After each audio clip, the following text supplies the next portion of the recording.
Anti-abortion protesters showed up in Albuquerque, New Mexico the other day. They got bussed in from the surrounding states. So why? I mean, that seems incredibly random, right? Why go to New Mexico? Well, they did that because New Mexico has the Holocaust and Intolerance Museum. You see where this is going? What they did is passed out flyers that read, ABQ, America's Auschwitz. Stay classy, protesters.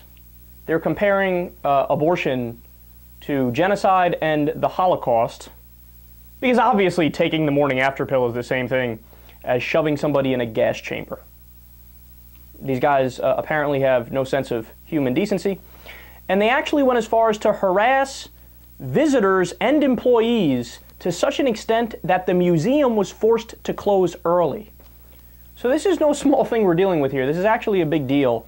And remember, you always have to be careful around the anti-abortion movement, because these are the same people who are connected to the movements that, for example, killed Dr. George Tiller. Remember? They called him the baby killer, the abortionist, and they murdered him, right?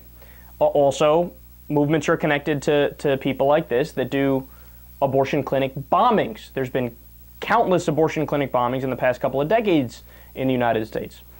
So the residents in New Mexico were outraged. And I mean, the one problem, not one problem, there's actually about 1 trillion problems with these people. But some of the biggest problems with the anti-abortion zealots is that they're ideologues. There's no room for reason or nuance or mutual understanding or discussion. They simply want to shove their ideas down everybody's throat. So, for example, what they won't tell you is that 90% of all abortions in the United States occur before 13 weeks, which means you're dealing with gametes and zygotes and embryos and pregestation fetuses. You're not dealing with human beings like they say, and you're not even dealing with a third trimester fetus, a late-term fetus. And there's a big difference both scientifically and morally between something in its very early stages or something later on. We all agree to that. Now, understand, nobody's an abortion anarchist. That's the straw man that the anti-abortion zealots paint of liberals and progressives, is that we say, oh, you got 7 minutes until birth, go ahead, kill away. No, nobody says that, and that's illegal in the United States of America. 98% of all abortions occur before the 20-week line. Now, that's really important because that anywhere from the 20 to 24-week line, according to most scientists, that's when the nervous system develops in the fetus. So there's pain after the, roughly the 20 to 24-week line. So you should incredibly limit it after that. Everybody agrees to that. And we do that.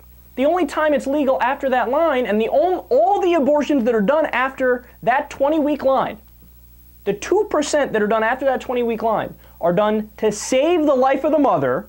What, are you against that? What, do you want the woman to die? For fatal fetal defect, so it's going to be a stillbirth, right? Or rape or incest. So we have a very moderate abortion policy in the United States already. We have a very centrist policy. But these guys don't know that. They don't care to know that. All they want to do is make the absurd and offensive comparison between the Holocaust and abortion.